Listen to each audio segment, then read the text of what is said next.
Hello everyone, today we are going to start biodiversity and conservation. We will try to cover this chapter in 30 minutes. This is the NCERT podcast from my favorite channel Science के फंडे। NCERT के पहले page पे introduction में कुछ data दे रखा है कि हमारे पास आंट्स की 20,000 स्पीशीज़ है, 3 लाख स्पीशीज़ बीटल्स की, 28,000 फिशेस की और 20,000 ऑर्किड्स की। इसमें से क्वेश्चन आने की प्रोबेबिलिटी है नहीं वैसे, ठीक है। बायोडाइवर्सिटी जो टर्म है सोशियो बायोलॉजिस्ट एडवर्ड विल्सन ने एक्सप्लेन की थी। इन्होंने कंबाइंड डाइवर्सिटी बताई थी सभी लेवल्स को कंसीडर करते हुए। हमारे पास बायोडाइवर्सिटी के 3 लेवल होते हैं, genetic, species and ecological. Genetic diversity में हमारे पास कहते हैं कि एक ही स्पीशीज़ भी हो सकती है, एक स्पीशीज़ भी बहुत सारी डाइवर्सिटी शो कर सकती है, बहुत ओवर और वेरी बिग रेंज, ठीक है, जेनेटिक लेवल पे। एग्जाम्पल देता है हमें कि राउवुल्फिया पुमिटोरिया जो प्लांट है हिमालयन रेंजेस में पाया जाता है, इसकी पोटेंसी बढ़ती ही जा रही थी कंसंट्रेशन में। इसके पास एक केमिकल होता है, एक्टिव केमिकल रिजरपाइन, ठीक है। अब उसमें जेनेटिक डाइवर्सिटी आ रही थी। इंडिया के पास जैसे 50,000 genetically different strains of rice हैं, 1,000 different rice varieties of mango हैं, 1,000 मैंगो की तरह 50,000 से ज़्यादा राइस है हमारे पास, ठीक है। तो जो जेनेटिक डाइवर्सिटी है इसका फ़ायदा क्या है कि पॉपुलेशन को बहुत एक wide range of temperature, wide range of environment conditions पे भी सर्वाइव करा, अडेप्ट करना आ जाता है। स्पीशीज़ डाइवर्सिटी मतलब एक रीजन में स्पीशीज़ की क्या वेरिएशंस आ रही हैं। जैसे वेस्टर्न घाट्स और ईस्टर्न घाट्स की बात करें तो वेस्टर्न घाट्स के पास एम्फीबिया की स्पीशीज़ डाइवर्सिटी बहुत ज़्यादा है, ठीक है। इकोलॉजिकल डाइवर्सिटी को हम कम्युनिटी डाइवर्सिटी भी बोलते हैं। इसमें हम बेसिकली इकोसिस्टम लेवल की बात करते हैं। एग्जाम्पल जैसे इंडिया और नॉर्वे। इंडिया में आपके पास बहुत सारे rain forest, mangroves, coral reefs, wetland, estuaries and alpine meadows, deserts, rain forest वगैरह है। पर नॉर्वे में इतना कुछ नहीं है, डाइवर्सिटी कम है, ठीक है। ऐसे ही आपको बता दूँ इकोलॉजिकल डाइवर्सिटी में हम trophic levels, food webs, nutrient cycles, number of niches सब कुछ कंसिडर करते हैं। जो कि इकोलॉजिकल डाइवर्सिटी होती है ना, वो species richness and species evenness का प्रोडक्ट होती है। कोई भी बायोडाइवर्सिटी हो वो आपकी स्पीसीएशन में तो हेल्प करती ही करती है। अब नेक्स्ट टॉपिक आता है कि कितनी स्पीशीज़ हैं अर्थ पे और इंडिया में। तो बात करें IUCN की कि international union of conservation of nature and natural resources ने ये एक्सप्लेन किया, 2004 के डाटा है ये, कि total number of plant and animal species अभी तक जो देखी गई है, 2004 की बात कर रहा है, कि 1.5 मिलियन 1.5 मिलियन से कम है और भी आ सकती हैं। इतना कह के बात ख़त्म कर दी। फिर कोई लोग कहते हैं कि 20 से 50 मिलियन, 20 to 50 मिलियन है। पर एक साइंटिफिकली राउंड एस्टिमेट दिया हमें रॉबर्ट मे ने। उन्होंने ग्लोबल डाइवर्सिटी को बताया कि सारी ग्लोबल स्पीशीज़ को अगर मैं कंसिडर करूं तो अप्रॉक्स 7 मिलियन के करीब स्पीशीज़ हैं, जिसमें से सिर्फ 22% ही अभी तक रिकॉर्ड करी गई हैं। समझ आया? Is this understood? Very good. So 2 page हो चुके हैं। NCERT के तीसरे पेज पे आएंगे, वहाँ पे बता रखा है कि अगर 70% स्पीशीज़, जो टोटल स्पीशीज़ की बात करें ना, वो एनिमल्स हैं, और प्लांट्स यानी कि एल्गी, फंगस, ब्रायोफाइट, जिम्नस और एंजियोस को मिला के ये 22% से ज़्यादा नहीं है, 22% से भी कम है। यानी कि एनिमल्स की बात करें, अगर मैं कोई 10 स्पीशीज़ उठाऊँ ना तो उसमें से मेरे को 7 इंसेक्ट्स ही मिलने वाले हैं। मतलब आर्थ्रोपोडा ग्रुप बहुत ज़्यादा फैला हुआ है, समझ रहे हो। फिर बता रखा है कि जो फंगस है, अगर हम फिश, एम्फी, रेप्टाइल और मैमल को भी प्लस कर लेना तो फंगस की बराबरी नहीं कर सकते। आप देखिए वर्टिब्रेट्स वाले ग्रुप पे आइए। वर्टिब्रेट्स वाला टेबल दिख रहा होगा आपको 15.1। उसमें देखो एम्फीज, रेप्टाइल्स, मैमल्स तीनों को प्लस कीजिए, 1 2 3, और फिशेस को भी। इनकी टोटल स्पीशीज़ फंगस के बराबर नहीं है। मैं बताती हूँ आपको, फंगस का डाटा है 72,000, फिश 28,000, एम्फीबियन 4,000, रेप्टाइल 7,000 और मैमल सिर्फ 4,500। तो ये हो गया 28 और 7 35, 35 और 8 कितना हो गया, 43,000 के करीब, या 45 लगा लो हद। तो फंगस कितनी है 72,000. So this is the diversity of fungus. अब नीचे 3 टेबल दे रखे हैं आपको, इस पे आइए. अब इसमें से क्वेश्चन आता ही आता है. सबसे ज़्यादा इनवर्टिब्रेट्स के ग्रुप में इंसेक्ट है, फिर मुलस्का का ही ग्रुप है क्रस्टेशियंस, और बाकी एनिमल ग्रुप्स, बाकी सारे फाइलम आपके अदर एनिमल ग्रुप में डाल रखे हैं. देख लो कितने हैं. ठीक है, तो इसको लर्न करने की ट्रिक है ICM या IMC. IMC करेंगे यार, नीचे इंसेक्ट, फिर मुलस्का, फिर क्रस्टेशियन और बाकी अदर ग्रुप्स. ठीक है, IMC इनवर्टिब्रेट्स. IMC मैं इनवर्टिब्रेट्स को देख रही हूँ. वर्टिब्रेट्स में आइए, इसमें आपको याद रखना है परम. क्या याद रखना है? परम. वो कितना भारी नाम लगता है ना. P फॉर पाइसेस, फिशेस को बोलते हैं, तो P. फिर P के बाद देखो A है एम्फीबियंस, R से रेप्टाइल्स, बर्ड्स को एव्स भी तो बोलते हैं, तो A फिर मैमल्स. तो सबसे ज़्यादा आपकी फिशेस हैं और कंबाइंड चारों का क्या है? ARBM. ठीक है, amphibian, reptile, birds, mammals. Order में रखेंगे. ठीक है, एम्फीबियंस सबसे कम है, मैमल्स थोड़े से ज़्यादा हैं, फिर रेप्टाइल्स हैं और बर्ड्स की कैटेगरी सबसे ज़्यादा है. प्लांट्स में देखिए, पर इसको याद करना थोड़ा सा मुश्किल है. आप याद करेंगे फंगस और एंजियोस्पर्म्स ऑलमोस्ट बराबर हैं.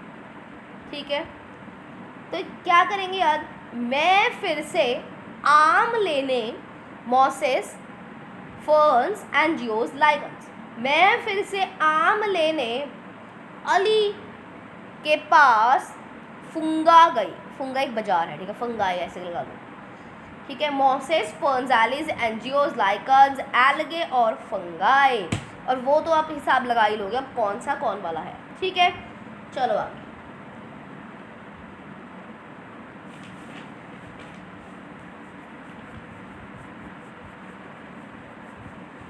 अब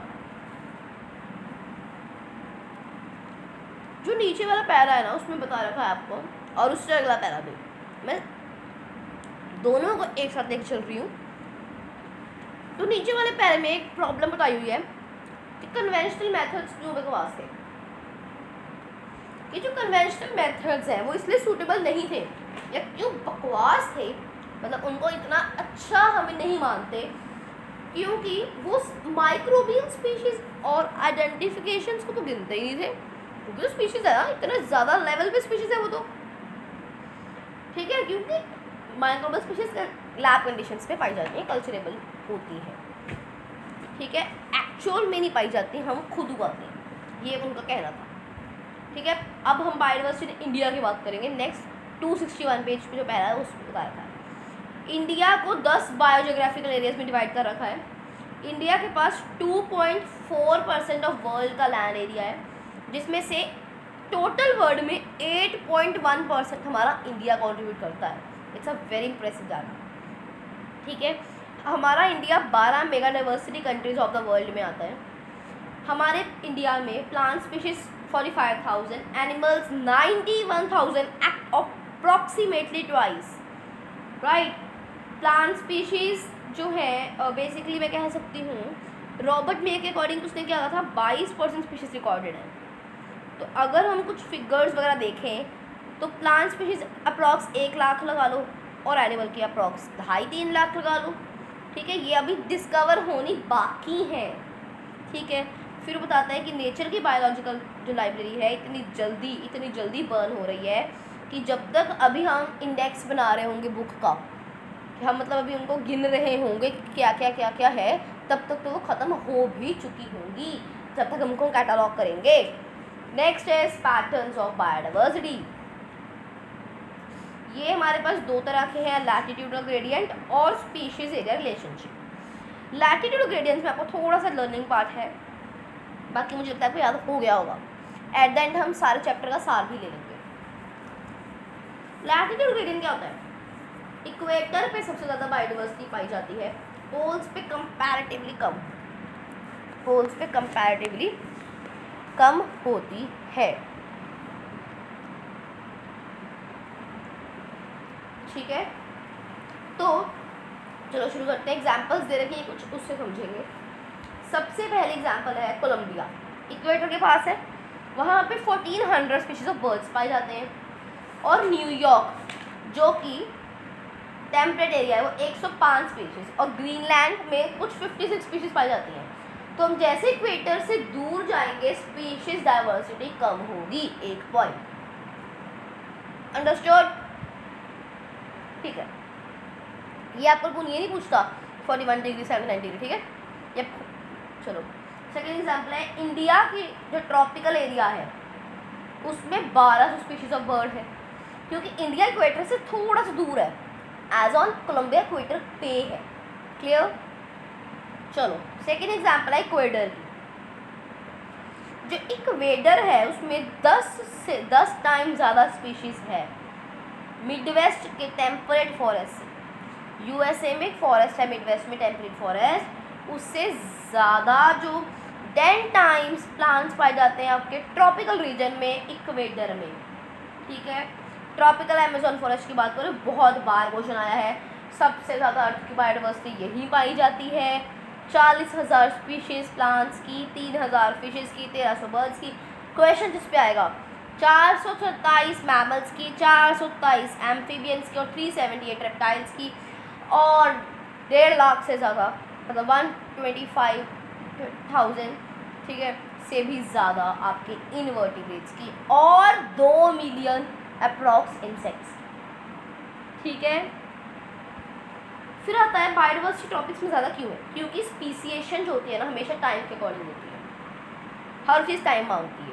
टेम्परेट रीजन्स में बहुत सारी फ्रीक्वेंट ग्लेशिएशंस होती रहती है, तो बहुत सारे स्पीशीज मर जाते हैं। ट्रॉपिक्स काफ़ी टाइम से ऐसे अनडिस्टर्ब्ड है, इस करके थोड़ी ट्रॉपिक्स में हमारी ज़्यादा है बायोडाइवर्सिटी, ठीक है। ट्रॉपिकल एनवायरनमेंट फेवरेबल होता है क्योंकि वहाँ पे सीजन्स कम बदलते हैं, मोर कांस्टेंट होता है, प्रेडिक्टेबल होता है, नीशे स्पेशलाइज्ड होता है, और बायोडाइवर्सिटी की स्पीशीज़ भी ज़्यादा पाई जाती है।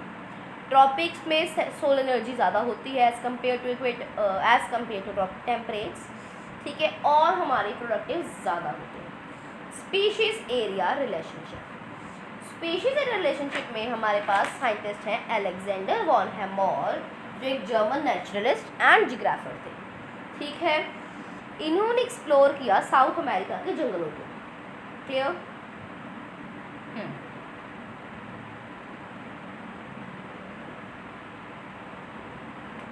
वहाँ इन्होंने देखा जैसे जैसे वो ज़्यादा एरिया घूम रहे थे वैसे वैसे स्पीशीज रिचनेस बढ़ती जा रही थी, वैसे वैसे स्पीशीज रिचनेस बढ़ती जा रही थी। तो उन्होंने क्या देखा, मैं ग्राफ बनाने जा रही हूँ, स्पीशीज रिचनेस एरिया, ठीक है। तो उन्होंने देखा ऐसा कुछ ग्राफ, बेसिकली ऐसा, ज़ीरो से शुरू करो, ठीक है। तो क्या इसको उन्होंने इक्वेशन दी, क्योंकि वो SC=AC/Z, जहाँ पे S स्पीशीज रिचनेस, C आपका इंटरसेप्ट, A आपका एरिया और Z आपका स्लोप ऑफ रिग्रेशन है। अगर इसी के पैरेलल में मैं लाइन बनाऊँ लॉग स्केल की, ये ऐसे बनेगी। तो इसकी इक्वेशन क्या बनेगी, इसको लॉग कर दो बस, log S = log C + Z log A, समझे। अब छोटा सा ग्राफ फिर से बना देती हूँ मैं, कुछ बताना है आपको मैंने। तो Z की वैल्यूज उन्होंने बताया, अगर तो 0.1 से लेके 0.2 में है, ठीक है, तो आपका एरिया स्मॉल एरिया है, मतलब अपने छोटा एरिया, जैसे कि ब्रिटेन के प्लांट्स, कैलिफोर्निया में बर्ड्स और न्यूयॉर्क में मोलस्क थोड़े ही हैं, एक एरिया में कम ही पाए जाते हैं बेसिकली। और अगर Z 0.6 से 1.2 है, मतलब आप बहुत ज़्यादा एरिया देख रही हो, तो Z की वैल्यू जो मैमल्स और फ्रूजीफोरस बर्ड्स के लिए है ना, तो एक एरिया में जो है वो 1.15 तक चली जाती है।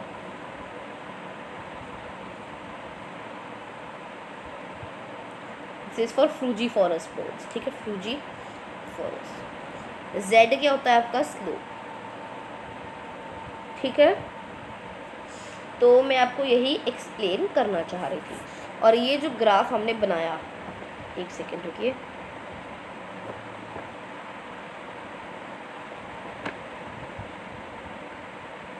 इसकी शेप बहुत पूछता है पेपर में। इसकी शेप है रेक्टेंगुलर हाइपरबोला। इक्वेशन याद करेंगे इसकी, एक बार फिर से लिख देती हूँ मैं। इसको ही लॉग लेंगे, log C plus Z log A. Done है। तो यही उसने एक्सप्लेन किया बेसिकली। ठीक है, स्ट्रेट लाइन मिलती है। तो चलो नेक्स्ट है इम्पोर्टेंस। आपकी स्पेशियल डाइवर्सिटी की इम्पोर्टेंस पढ़ने वाले हैं। तो ये जो ग्राफ हमने बनाया था इसके रिस्पेक्ट में तो मैं बोलूँ ऐसे था, नहीं ऐसे नहीं था, ऐसे था कि ज़्यादा एरिया, जितना ज़्यादा एरिया उतना आपका ग्राफ देखो स्टीप होता जा रहा है, और उतना ही स्लोप आपका स्टीप हो रहा है। एरिया के साथ स्पीशीज रिचनेस बढ़ेगी तो एरिया बढ़ेगा, एरिया बढ़ेगा तो स्पीशीज बढ़ेगी, एक ही बात। अभी हम उसी पैराग्राफ में 15.1.3 पे, ठीक है, और पेज नंबर हम पढ़ने वाले हैं 262 पे। 262 पे हमने कुछ नहीं है नहीं। चलो, stable community should not show variations. Year two year अगर कोई वेरिएशन शो करती है मतलब वो स्टेबल नहीं है। स्टेबल कम्युनिटी होती है, रेजिस्टेंट होती है बेसिकली, ठीक है। ओकेजनल या फिर नेचुरल डिस्टर्बेंसेस आ सकती हैं। रेजिस्टेंट होती हैं एलियन स्पीशीज इन्वेजन से भी। बायोडाइवर्सिटी रिच होगी तो कोई भी एरिया का इकोसिस्टम होगा हेल्दी रहेगा, रिजाइलेंट रहेगा, स्टेबल रहेगा, प्रोडक्टिव रहेगा, ठीक है। डेविस टिलमैन आए थे साइंटिस्ट। अब फिर यहाँ पे दो साइंटिस्ट का नाम आ रहा है, मैं आपको एक्सप्लेन कर देती हूँ।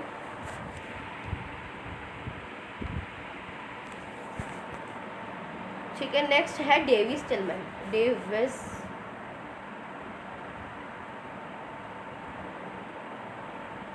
Tilman, sorry, David Tilman, Davis क्या,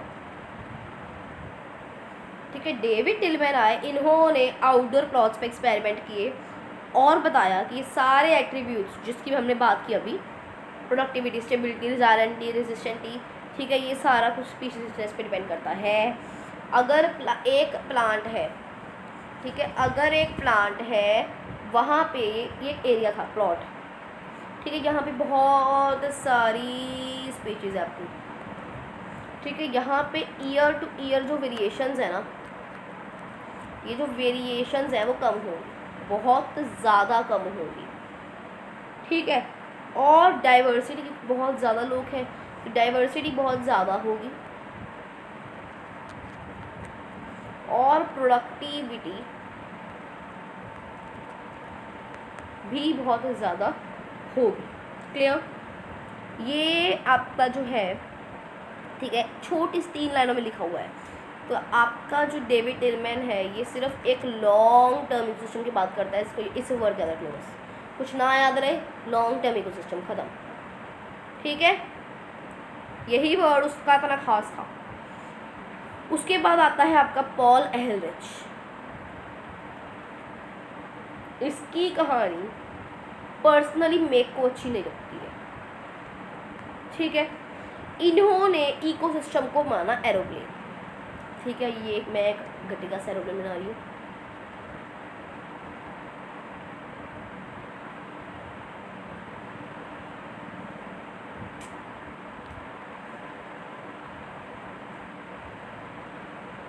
ठीक है। ये कुछ एरोप्लेन है एक मेरे बनाया हुआ। तो इसमें देखो क्या बताता है हमें वो, इसको हम बोलते हैं राइवट पॉपर हाइपोथेसिस। ये जो आपका एरोप्लेन है इसको उसने बताया इकोसिस्टम। ये क्या है आपका इकोसिस्टम, और ये जो इसके विंग्स हैं इसको उसने बोला स्पीशीज, ठीक है। उन्होंने कहा एक जो विंग्स होते हैं, स्पीशीज होते हैं, राइवर्ट्स होते हैं, वो आपकी की स्पीशीज होती है। एरोप्लेन इकोसिस्टम में ये बता दिया उसको। फिर कहा कि एक पैसेंजर है, ठीक है, ये आप हो, मतलब बेसिकली ये लालची लोग, कि आपने क्या किया, ये वाला विंग, ये जो वाला विंग है ना ये तोड़ लिया, कोई फ़र्क पड़ेगा, चलो चल जाएगा, चल जाएगा, ठीक है। एक और लालची बंदा आया, उसने ये वाला विंग पूरा उखाड़ लिया, फिर भी थोड़ा थोड़ा हल्का सा काम चल रहा था। एक और बंदा आया, उसने ये भी विंग उठा लिया और ये भी ले लिया, तो फिर क्या एरोप्लेन उड़ पाएगा ना, सारी स्पीशीज क्या हो जाएंगी, एक्सटिंक्ट। तो अगर एक आधी स्पीशीज कम होती है तो क्रिटिकल कंडीशन आती है। अगर सारे ही विंग्स टूट जाएंगे तो एक्सटिंक्ट हो जाएगा प्लांट, अंदर बैठे लोग भी एक्सटिंक्ट हो जाएंगे। यही उन्होंने समझाया था कि जो की स्पीशीज होती है ना वही इकोसिस्टम को चलाती है, ठीक है। चलो जी, अब तो हमारा थोड़ा सा टॉपिक रह गया है, लॉस और कंजर्वेशन। चलो, maximally we will cover this in 10 minutes. Time कितना हो गया वैसे हमें, अच्छा 20 मिनट हो ही चुके हैं। चलो, अब बायोडाइवर्सिटी का लॉस क्या पढ़ने वाले हैं, लॉस कैसे होता है ये लॉस समझना है। चलो, ये तो आपका एनसीईआरटी से पढ़ना है। देखिएगा 5-6 लाइन बता रखा है कि 2000 से ज़्यादा स्पीशीज़ ऑफ नेटिव बर्ड्स ख़त्म हो चुकी हैं क्योंकि ट्रॉपिकल पैसिफिक आइलैंड पे ह्यूमंस ने अपना कॉलोनाइजेशन कर लिया। IUCN ने बताया कि ये यहाँ पे क्वेश्चन आएगा, एक्टिव हो जाइए क्वेश्चन सेशन, टॉपिक इज 15.1.4, ठीक है। इसने बताया कि 784 स्पीशीज़ एक्सटिंक्ट हो चुकी हैं 2004 में, ठीक है, जिसमें से आपके लास्ट 500 साल में 338 आपके वर्टिब्रेट्स थे, 395 इनवर्टिब्रेट्स थे, आपके 87 उसमें प्लांट्स थे। और जो रीसेंट आपकी एक्सटिंक्शंस हुई हैं उसमें आपको जो याद रखना है, डोडो जो कि मॉरिशस का है, क्वागा अफ्रीका का है, थाइलासीन ऑस्ट्रेलिया का है, स्टीलर सी काओ रशिया की है, ठीक है, और बाली जावन कैस्पियन, ये तीनों स्पीशीज टाइगर के, ये सारी एक्सटिंक्ट हो चुकी हैं। अप्रॉक्स 27 स्पीशीज एक्सटिंक्ट आपकी हो चुकी है, ठीक है। रीसेंट एक्सटिंक्शन क्या रखना, वहाँ से क्वेश्चन आता है। फिलहाल हमारे यहाँ पे एम्फीबियंस एक्सटिंक्शन पे, ठीक है, 15,500 स्पीशीज़ हैं आपके पास, जिसमें से एक्सटिंक्शन पे आने वाले हैं 23% मैमल्स, 12% बर्ड्स और 32% एम्फीबियंस और 31% जिम्नोस्पर्म्स एक्सटिंक्शन की ताहर पे। इस पर क्वेश्चन नहीं आएगा ज़्यादा पे, ठीक है। लॉन्ग पीरियड के दौरान हमारे यहाँ पे 6वीं एक्सटिंक्शन होने के कार्यक्रम चल रहे हैं, 5 एक्सटिंक्शन हमारी हो चुकी हैं, ठीक है। अब जो लग रहा है कि 6th एक्सटिंक्शन होगी वो 100 से 1000 टाइम ज़्यादा होने वाली है। 3 बिलियन साल अब अर्थ के 3 बिलियन साल जब हुए थे पूरे, तो 5 एपिसोड तो पूरे हो भी चुके थे एक्सटिंक्शंस के। अब जो लॉस ऑफ बायोडाइवर्सिटी है ना एक रीजन में, हम एक्सप्लेन करते हैं, प्लांट प्रोडक्शन की कम हो जाए तो हो सकती है, इन्वायरमेंटल पर्टिकुलेशंस कम हो जाए, रेजिस्टेंस कम हो जाए तो, मतलब ड्रॉट आ गया वगैरह आ गया, ठीक है, और वेरिएबिलिटी बढ़ जाए तो हो सकती है, ठीक है। अब बायोडाइवर्सिटी के लॉसेस के कारण क्या है हम ये जानना है, ठीक है। पहला है हैबिटेट लॉस एंड फ्रेगमेंटेशन। पहला क्या है, हैबिटेट लॉस एंड फ्रेगमेंटेशन। इसमें हमें बताया जाता है कि इसको हम एविल क्वार्टलेट बोलते हैं, याद रखना। आता है which of the following is not an evil quartet. 4 हम बताऊंगी मैं आपको, हैबिटेट लॉस एंड फ्रेगमेंटेशन, दूसरा ओवर एक्सप्लॉयटेशन, तीसरा एलियन स्पीशीज इन्वेशन और चौथा को एक्सटिंक्शन। हैबिटेट लॉस फ्रेगमेंटेशन में क्या आता है कि एनिमल्स वगैरह और प्लांट्स एक्सटिंक्शन की तरफ जा रहे हैं। हैबिटेट लॉस आपका जो ट्रॉपिकल रेन फॉरेस्ट में बहुत दर्दनाक देखा गया है कि जो ट्रॉपिकल रेन फॉरेस्ट है ना, अर्थ का 14% 14% एरिया उसके पास है, पर अब 6% भी नहीं है, डिक्रीज़ हो गया है, ठीक है। वहाँ पे बहुत बारिश पड़ती है, तो वहाँ पे एक अमेजन रेन फॉरेस्ट सुना होगा आपने, बहुत बड़ा है। इसको हम लंग्स ऑफ द प्लैनेट बोलते थे, अर्थ के लंग्स हैं ये, ठीक है। पर लोगों ने काटते गए सोयाबीन उगाने के लिए और अपने बीफ कैटल्स को खिलाने के लिए, बढ़ाने, इंक्रीज़ करने के लिए वहाँ पे कम हो चुका है, ठीक है। यही याद रखना है बस आपको, कितना लॉस हुआ है। अमेजोन फॉरेस्ट पे तो क्वेश्चन आते ही आता है। ये ह्यूमन की गलती है सारी की सारी। ओवर एक्सप्लॉयटेशन मतलब जब आपकी नीड ग्रीड में बदल जाए, सीधी सी बात। 500 साल में किस स्टीलर सी का हो, पैसेंजर पिजन, अभी इतने सारे नाम लिए थे मैंने, डोडो को, आगो, थाला, सेल, बारी, जॉन, कस्पियन, सब मर गए। क्यों? Exploitation, over exploitation bye humans की वजह से। एलियन स्पीशीज इन्वेजन, अच्छा ये तो इतना अच्छा टॉपिक है ना, ये आपने ऑर्गेनिज्म एंड पॉपुलेशन में भी पढ़ रखा है। ठीक है, हुआ क्या था एक्चुअल में कि जब एलियन स्पीशीज को आप लेके आते हो ना, चाहे बिना किसी लाभ के क्या ऐसे ही उठा लाए, तो अगर वो इन्वेजिव हो जाए तो आपकी यहाँ की इंडिजीनियस मतलब आपके घर की स्पीशीज़ को खा जाती है। घर की मतलब इंडिया की खाएगी अगर बाहर से लाओगे। तो वैसे हुआ क्या था, एक नाइल पर्च थी, ये पाई जाती थी लेक विक्टोरिया में। कहाँ पाई जाती थी? लेक विक्टोरिया में। ये एक्सटिंक्ट हो गई। क्यों हुई extinct? This is extincted due to cichlid fish. किसकी वजह से? किकलेड फिश। इसकी स्पीशीज क्या हुआ था कि नाइल पर्च को हमने लेक विक्टोरिया में लेकर आए, ठीक है। इसने क्या किया, इतना हैवक मेंटेन कर दिया कि यहाँ पे 200 स्पीशीज थी हमारे पास किकलेड फिश की, वो सारी की सारी दर्दनाक तरीके से मर गई। ऐसे ही जो अफ्रीकन था, अफ्रीकन कैटफिश थी, वो भी आई, लेकर आए उसको, तो हमारी इंडिजिनस हमारे घर की कैटफिश मर गई। ठीक है, इसका नाम मत रखना है आपको, ठीक है, यही इंपॉर्टेंट है। अफ्रीकन कैटफिश का जो नेम है दैट इज क्लेरियस गैरीपिनस, ये एग्रीकल्चर पर्पस के लिए यूज होती है, ठीक है। थर्ड एग्जाम्पल, ये तो चलो इंडिया में भी है, पार्थीनियम, लांटना, इकॉर्निया, वाटर हाइसिंथ। ये तो अपनी प्लांट सेक्सुअल रिप्रोडक्शन चैप्टर में पढ़े। ये 3 स्पीशीज नेटिव थी।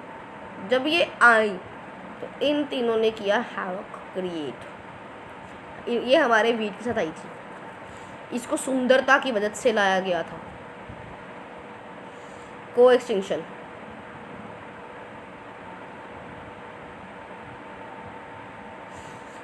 को एक्सटिंक्शन में पढ़ते हैं, एक स्पीशीज मरी, मान लो मैं मरी,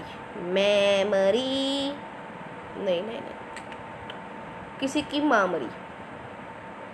अब वो पूरे घर का काम करती थी, तो उसके पापा मतलब तुम्हारे किसी के भी, ये मान लो एक बंदा है, इसकी माँ की डेथ हुई, तो उसके पापा की हालत ख़राब हो जाएगी काम करते करते, तो वो उसको याद करेगा, काम करते करते बेचारा बुढ़ा होकर मर जाएगा, उसके बच्चों पे इफेक्ट पड़ेगा। ठीक है, ऐसे ही कि ये एक फ़िश थी, मान लो ये वाला कीड़ा खाती थी। अब क्या हुआ, हमने क्या किया, ये वाला कीड़ा मार दिया, कैंसर ख़त्म कर दिया इसको, तो क्या ये फ़िश बचेगी? नहीं। तो जब एक प्लांट स्पीशीज़ या फिर एनिमल स्पीशीज़ को वो एक्सटिंक्ट हो जाती है, तो उसके ऊपर डिपेंड करने वाली स्पीशीज़ भी मर जाती है। दिस इज को एक्सटिंक्शन। इसको हम को एवोल्यूशन में पढ़ कर आए हैं ऑर्गेनिज्म एंड पॉपुलेशन में, कि जब हमने एक स्टारफिश डिजास्टर मरी थी, तो उसके ऊपर डिपेंड करने वाले 10 इनवर्टिब्रेट की स्पीशीज़ ख़त्म हो गई थी। ख़त्म आ गया, समझ आ गया? अब क्यों करूँ मैं कंजर्व बायोडाइवर्सिटी को? क्यों करूँ मैं कंजर्व? क्यों मेरे दिमाग में आया प्रश्न। तो इसको समझाने के लिए हमारे पास है 3 तरीके, narrow, utilitarian, broad utilitarian, as well as ethical technique. पढ़ें। 30 मिनट्स हो चुके हैं, I am really sorry, but आपका एक टॉपिक पढ़ा है, हम उसको कंप्लीट करेंगे अभी। सबसे पहले शुरू करते हैं नैरोटेरियन के साथ, मतलब इकोनॉमिक यूज़। हम ह्यूमंस नेचर से फूड, फायरवुड, फाइबर्स, डाइज लेते हैं। 25% ऑफ ड्रग्स हम प्लांट से लेते हैं। 20,000 स्पीशीज ऑफ प्लांट है जो हमारी मेडिसिन में यूज़ होती है। रिसोर्सेज बढ़ाएंगे, मतलब ज़्यादा रिसोर्सेज होंगे तो हम उनसे जेनेटिक, स्पीशीज, मॉलिक्यूलर लेवल पे डाइवर्सिटी ज़्यादा होगी। यार सुनो तो सही, बायोप्रोस्पेक्टिंग समझा रही हूँ मैं। रिसोर्सेज बढ़ने से हमें उनको बायोप्रोस्पेक्ट करना चाहिए, मतलब उनका फ़ायदा लेना चाहिए मॉलिक्यूलर, जेनेटिक या स्पीशीज़ लेवल पे। उससे इकोनॉमिक इम्पोर्टेंस के प्रोडक्ट बढ़ाने चाहिए, बनाने चाहिए जिसके हमें फ़ायदा हो। नैरो मतलब छोटा, मतलब कम सोच, हम अपना ही सोचते हैं। ब्रॉड यूटिलिटेरियन मतलब इकोसिस्टम की सर्विस, जो नेचर हमें सर्विस देता है, दैट इज़ ब्रॉड, ज़्यादा है वो। अमेजोन फॉरेस्ट हमें 20% ऑफ ऑक्सीजन अर्थ पे अमेजोन फॉरेस्ट से आता है। पॉलिनेशन जो हो रही है प्लांट्स की, उससे हमें खाना मिल रहा है। बीज, बम्बल बीज, बैट्स, ये पॉलिनेटर्स हैं हमारे। जो आप पार्क में चलने हो, बुलबुल के गाने सुनते हो, सुंदर सुंदर फूलों से खुशबू लेते हो, ये सब एस्थेटिक प्लेजर भी ब्रॉड यूटिलिटेरियन में आता है। एथिकल मतलब कंजर्व करना बायोडाइवर्सिटी को, क्योंकि हमने उनसे बहुत कुछ लिया है, हमने उसका बहुत कुछ ख़त्म भी किया है। स्पिरिचुअली भगवान ने हमें जो दिया है, हमें उसकी कदर करनी चाहिए। हर स्पीशीज़ की एक पर्टिकुलर वैल्यू होती है और हमारी मॉरल वैल्यूज़ हैं, मॉरल ड्यूटी है कि हमें जैसे वो चीज़ मिली थी, हमें सेम कंडीशन में हमें अपनी नेक्स्ट जनरेशन को देनी है। अब कैसे करें कंजर्व बायोडाइवर्सिटी को? पहले क्वेश्चन था क्यों करें, अब है कैसे करें। मुद्दा समझ आया मेरा? कोई बात नहीं है, जल्दी नहीं है, हम 5 मिनट में और लगा लेंगे, ठीक है। अब मान लो क्या था, ये एक स्पीशीज़ थी, मैंने इसको ना बचा के मैंने क्या किया, इसका पूरा इकोसिस्टम बचा लिया। जो इस स्पीशीज़ का पूरा इकोसिस्टम था, मैंने इसको कंजर्व किया। तो इस इकोसिस्टम में रहने वाले सभी प्राणी जो होंगे वो प्रोटेक्ट हो गए। यही है मेरी बात। टाइगर को ना बचाकर उस जंगल को बचाओ जहाँ टाइगर रहता है। जंगल बचेगा, टाइगर अपने आप बचेगा। इस अप्रोच को हम बोलते हैं इन सीटू अप्रोच या इन सीटू कंजर्वेशन या फिर ऑन साइट कंजर्वेशन, ठीक है, समझ आया। इसमें हमारे पास आते हैं हॉटस्पॉट्स, वाईफाई वाला नहीं है ये, ठीक है। हॉटस्पॉट्स आते हैं हमारे पास, बायोस्फीयर्स आते हैं, सैक्रेड ग्रूव्स आते हैं। सबसे पहले आपको हॉटस्पॉट्स की मैं कहानी सुनाती हूँ।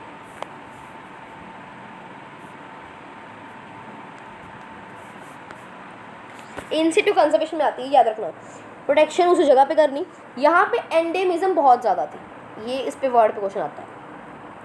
एंडेमिज्म मतलब उस एक जगह हमें पाए जाने वाले स्पीशीज़ बहुत ज़्यादा थी, ठीक है, स्पीशीज बहुत ज़्यादा थी। 34 बायोडाइवर्सिटी हॉटस्पॉट्स हैं इंडिया में, 25 और 9 और ऐड हो रहे हैं। वैसे इनिशियली 25 थे और ऐड होने से 34 हॉटस्पॉट्स हैं हमारे पास। हमारे 3 हमें पता है, वेस्टर्न घाट श्रीलंका में एक इंडो बर्मा में है, तीसरा हिमालय में है, ठीक है। वेस्टर्न घाट श्रीलंका के बीच, इंडो बर्मा के बीच और हिमालय में सारे के सारे बायोडाइवर्सिटी हॉटस्पॉट्स 2% से भी कम एरिया घेरते हैं, ठीक है। ऑलमोस्ट 30% मास एक्सटिंक्शन कम हो जाती है सिर्फ हॉटस्पॉट्स से, ठीक है। यही आपको बताना कि अगर हम प्रोटेक्शन करते हैं हॉटस्पॉट्स की तो 30% मास एक्सटिंक्शन रुक सकती है, ठीक है। अब सेकंड आता है बायोस्फीयर्स की बात करते हैं। बायोस्फीयर रिजर्व्स होते हैं हमारे पास 14, जो सैंक्चुरीज हैं हमारे पास 448 और नेशनल पार्क्स हैं जो 90 हैं हमारे इंडिया में। ये इंडिया का डाटा है, ठीक है, ये पेन की गड़बड़ है, कोई बात नहीं, ये इंडिया का डाटा है। इंडिया में 14 बायोस्फीयर रिजर्व्स, 90 नेशनल पार्क्स और 448 वाइल्ड लाइफ सेंचुरीज पाई जाती हैं। Third is sacred groves. Khasi Jaintia hills Meghalaya में पाया जाता है, अरावली हिल राजस्थान में, वेस्टर्न घाट्स कर्नाटक महाराष्ट्र में, सरगुजा चंद्रा बास्त्रा मध्य प्रदेश में पाया जाता है। मेघालय में जो लास्ट रिफ्यूजीज थे सैक्रेड ग्रूव के कारण बच गए, जो थ्रेटेंड होने वाले थे, ठीक है। एग्स सीटू कंजर्वेशन क्या है यार, देखो ध्यान से देखना। ये था मेरा एक या एनिमल या फिर प्लांट, ये बेचारा मरने की तादाद में, एंडेंजर्ड होने वाला। मैंने इसको अर्जेंटली बचाना है, मैंने क्या किया, यहाँ से उठाया और अपने घर पे ले गई। मतलब एक न्यू हैबिट में जहाँ पे उसका ही लाइक हैबिट बना दिया मैंने, स्पेशल सेटिंग प्रोवाइड की उसको और वो बच गया। मैंने अपने डिज़ायर से उसको बचाया, इसलिए इसको हम डिज़ायरेबल अप्रोच भी बोलते हैं। ये मेरी एक फ्रेंड है, उसने भाग कर शादी कर ली किसी के साथ, ये लो ये शादी हो गई, ठीक है। अब इसको उसके घर वालों ने निकाल दिया घर से, ये इसके पापा, इसने क्या किया, इसको घर से निकाल दिया, आउट यू आउट आउट, ठीक है। अब मैं हूँ इसकी पक्की सहेली, ठीक है। ये आई मेरे पास, क्या करूँ मैं, क्या करूँ। पहले मैंने तो इसको मारा, पता उन्हें भाग कर शादी करी क्यों। फिर मैंने कहा चलो 2-3 दिन के लिए यहाँ रह लो, क्योंकि मैं घर से बाहर जा रही हूँ, ठीक है। इसको कहते हैं एक्स हितू अप्रोच। वो अपने घर पे उसको ना रख कर अपने घर पे रखा अप्रोच के लिए। इसमें आपके जूलॉजिकल पार्क्स, बोटानिकल गार्डन्स और वाइल्ड लाइफ सफारी आती है। याद रखना यार, इस पर क्वेश्चन आता है, इंस्टीट्यूट कौन है, ठीक है। अब क्या है देखो, सुनो सुनो सुनो, जो लोग तो मर रहे हैं, थ्रेटन स्पीशीज, उसकी गेमीट्स को मैं संभाल के रखूँगी फर्टाइल कंडीशंस में। कैसे? क्रायो प्रिजर्वेशन पे, लिक्विड नाइट्रोजन में -196 डिग्री सेल्सियस पे, याद है, ठीक है। या फिर उनके एग्स संभाल लूँ, या उनके गैमीट संभाल लूँ, या तक कह रूँ प्लांट्स को टिश्यू कल्चर से उगा लूँ। लंबा टाइम होगा नहीं, क्या पता कैंसर पेशेंट जल्दी मर जाए, प्लांट है, मजाक करो। सीड बैंक में उनके सीड रख लूँ, ठीक है। कुल मिला के कहानी क्वेश्चन कहाँ पे आएगा? अर्थ समिट पे।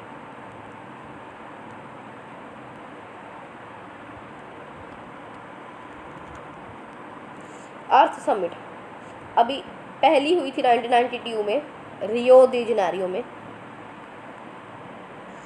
2002 में हुई थी, उसके बाद 2010 में हुई थी, उसके बाद 2012 में हुई थी। याद रखना, नहीं करना, इतना करना है सिर्फ। हुआ क्या, इन्होंने बात की कि हम बायोडाइवर्सिटी को कंजर्व करेंगे, ठीक है, कंजर्व करेंगे, सस्टेनेबल डेवलपमेंट का गुणगान किया इन्होंने कि ग्लोबल रीजनल लोकल लेवल पे बायोडाइवर्सिटी कम हो रही है। तो कमिटमेंट की कि 190 कंट्रीज़ 2010 में इनके साथ जुड़ चुकी थी, जब समिट हुई थी जोहान्सबर्ग में जब साउथ अफ्रीका में ये समिट हुई थी 2002 में। तो 190 कंट्रीज़ जुड़ चुकी थी कि 2010 तक हम अपनी बायोडाइवर्सिटी जो है उसको इम्प्रूव करना कोशिश करेंगे, मतलब उसमें रिड्यूस अब जो रेट है, और 2010 में 8 साल बाद जो रेट होगा उसमें बहुत कम आपको डिफरेंस दिखेगा।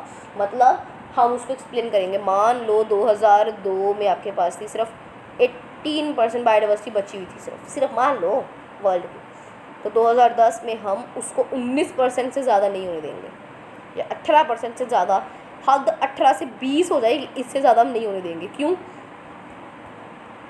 यार, 18% तो पहले हो चुकी है बेचारी, अब क्या उसको मैं 12% कर दूँ और कम कर दूँ? नहीं, मेरे को उसको 18% से कम होने से रोकना है, मतलब उसको बढ़ाना है।